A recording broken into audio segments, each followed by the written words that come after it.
नमस्कार बंधुरा केमन आছেন सबाई भालो तो पापियार घरोयाना चैनलটিতে সকলকে জানাই স্বাগত। आज আমি তেল ছাড়া কিভাবে মুচমুচে খুব সুন্দরভাবে বেগুন ভাজা যায় সেটা আপনাদের সাথে শেয়ার করব। চলুন তাহলে দেখে নিই আজ কিভাবে আমি তেল ছাড়া মুচমুচে করে বেগুনগুলোকে ভেজে নিচ্ছি। আমি প্রথমে এখানে একটা বেগুন নিয়েছি, ভিডিওটা একদম স্কিপ করবেন না, সাথে থাকছে কিছু টিপস অ্যান্ড ট্রিক্স বেগুন ভাজারই। আর চলুন তাহলে আমার সাথে থেকে পুরো ভিডিওটা দেখে নেবেন। ভালো লাগলে অবশ্যই একটা লাইক কমেন্ট শেয়ার করে দেবেন, কমেন্টটা করবেন ভিডিও শেষে গিয়ে। বেগুনটা আমি আগে থেকে একটু ধুয়ে নিয়েছি, একটা নরম বেগুন নিয়েছি, বেগুনটা একদমই নরম। আর শীতকালের বেগুন কিন্তু খেতে ভীষণ ভালো লাগে। অনেকে ভাজার তেল বেশি লাগে বলে বেগুন ভাজাটা খেতে পছন্দ করেন না, বা বেগুন ভাজা খেতেও চান না বেশি তেল থেকে যায় বলে। এবার বেগুনটাকে আমি কেটে নিচ্ছি, বেগুনের মোটার দিকটা একটু বেশি করে কেটে আমি বাদ দিয়ে দিলাম। এবার ঠিক 1.5 থেকে 2 ইঞ্চি মাপ করে আমি বেগুনটাকে কেটে নেব, না বেশি মোটা না বেশি পাতলা। ঠিক এইভাবে বেগুনগুলোকে আমি গোল গোল করে পিস করে কেটে নিচ্ছি। পুরো বেগুনটা কাটবো না আমি, আমার যতগুলো প্রয়োজন ততটাই কিন্তু আমি এখানে কেটে নিচ্ছি। দেখুন আপনাদের দেখিয়ে দিলাম। এইভাবে কিন্তু 8 পিস বেগুন আমি কেটে নিয়েছি গোল গোল করে।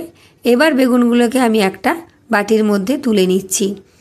পুরো ভিডিওটা দেখবেন, তবে টিপস অ্যান্ড ট্রিক্সটাও আপনারা পেয়ে যাবেন। দেখবেন বেগুন ভাজার আরও নতুন নতুন পদ্ধতি আপনাদের সাথে আমি শেয়ার করব।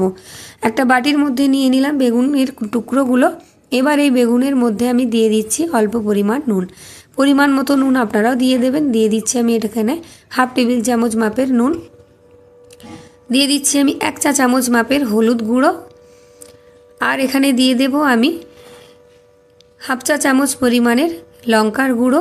হলুদ গুঁড়ো লঙ্কা গুঁড়ো এগুলো সব কিছু কিন্তু খুব ভালোভাবে মেশাতে হবে, তাই এখানে আমি আগে থেকে মিশিয়ে রাখার জন্য দিয়ে দিচ্ছি। দিয়ে দিলাম আমি 1 টেবিল চামচ মাপের চিনি, চিনিটা কিন্তু অবশ্যই আপনারা দেবেন।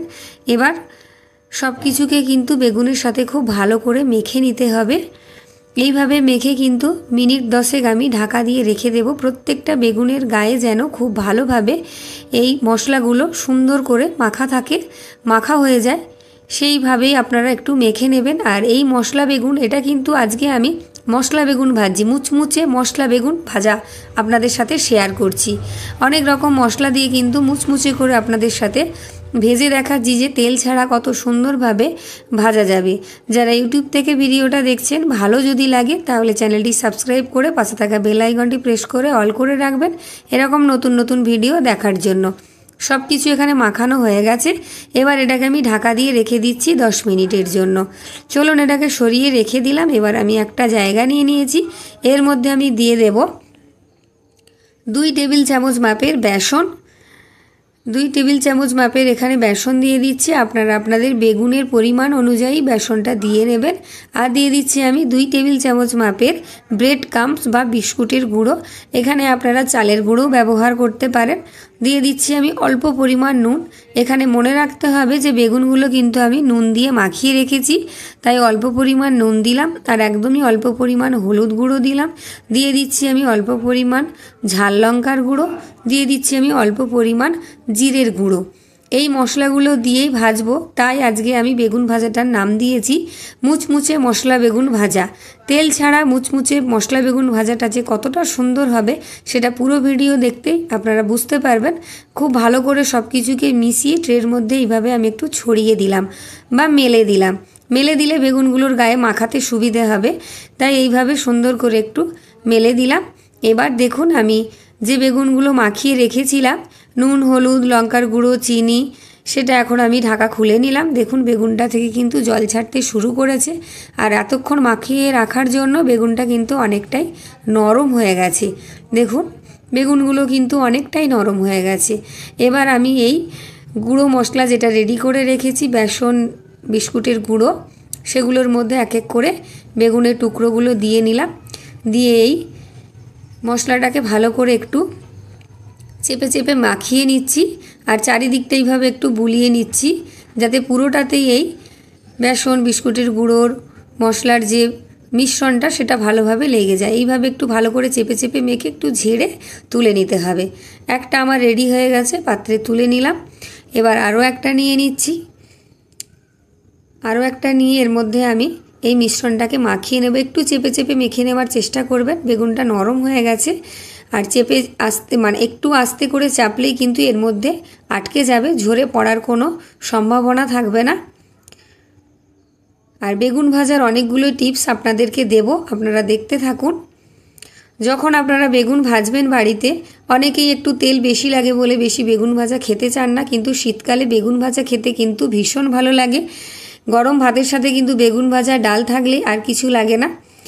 এইভাবে কিন্তু আমি সমস্ত বেগুনগুলোর মধ্যেই মিশ্রণটা মাখিয়ে নিচ্ছি। আর আমি 8 পিস বেগুন নিয়েছিলাম, তার সাথে 2 চামচ বিস্কুটের গুঁড়ো আর 2 চামচ বেসনেই কিন্তু আমার সবটা হয়ে গেছে। আপনারা যখন বেগুন ভাজবেন তখন আগে থেকে কিন্তু বেগুনগুলোকে নুন মাখিয়ে ঢাকা দিয়ে রেখে দেবেন, হলুদ মাখাবেন না।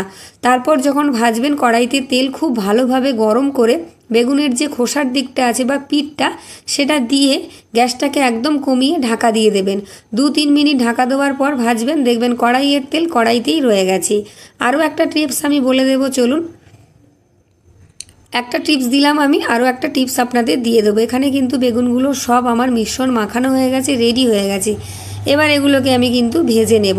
আমি আরও একটা টিপস দিয়ে দিচ্ছি, চলুন। যখনই আপনারা বেগুন ভাজতে যাবেন কম তেলে, তখন কিন্তু আপনারা বেগুনগুলোকে চিনি আর নুন মাখিয়ে ঢাকা দিয়ে রেখে দিতে পারেন। হলুদ গুঁড়োটা কিন্তু মাখানোর সময় মাখিয়ে সাথে সাথে ভাজবেন, আগে থেকে দেবেন না। আরও একটা টিপস কিন্তু আপনাদেরকে দিয়ে দিলাম।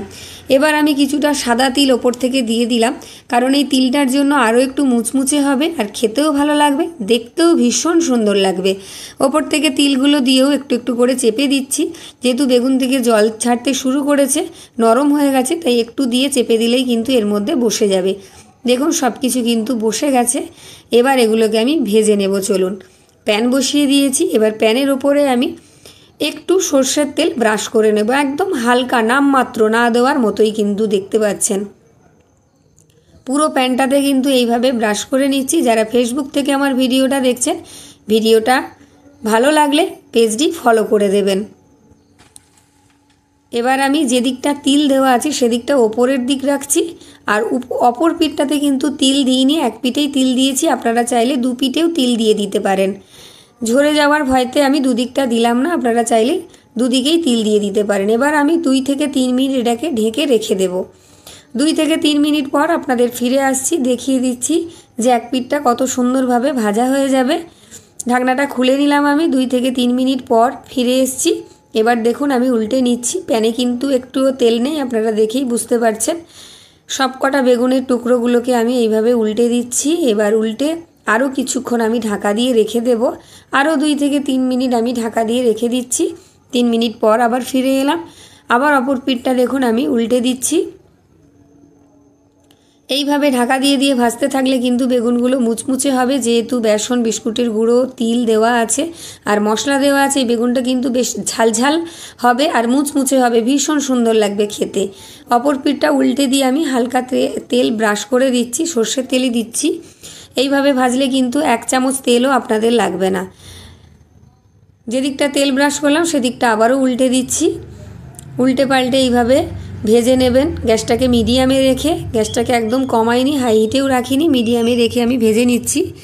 দেখুন দুটো পিঠই কিন্তু খুব সুন্দরভাবে ভাজা হয়ে গেছে আর মুচমুচে হবে, খেতে ভীষণ সুন্দর লাগবে। আর তিলটা যখন মুখে পড়বে দেখবেন তখন আরও সুন্দর লাগবে।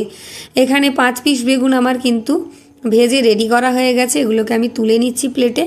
আরও যে 3 পিস বেগুন আছে, আমি মোট 8 পিস বেগুন নিয়েছি এখানে ভাজার জন্য, সেই 3 পিস বেগুনও আপনাদেরকে ভেজে দেখিয়ে দিচ্ছি, চলুন। আর বেগুন ভাজা খেতে এই শীতকালে কে না ভালোবাসে বলুন। তেলের জন্য অনেকে একটু পিছপা হন, এবার থেকে আর কোনো টেনশান নেই। তেল ছাড়াই বেগুন এইভাবে মুচমুচে করে ভেজে নেবেন। 5 মিনিট সময় লাগবে, বেশিক্ষণ সময় লাগবে না বেগুনগুলো ভাজতে। আরও 3 পিস বেগুন আমি দিয়ে দিয়েছি। এটাকে উল্টে পাল্টে খুব ভালো করে ভেজে নিচ্ছি, ঠিক একই প্রসেসে একইভাবে। দেখুন এখানে কিন্তু আমার সমস্ত বেগুনগুলোই ভাজা হয়ে গেছে, রেডি হয়ে গেছে।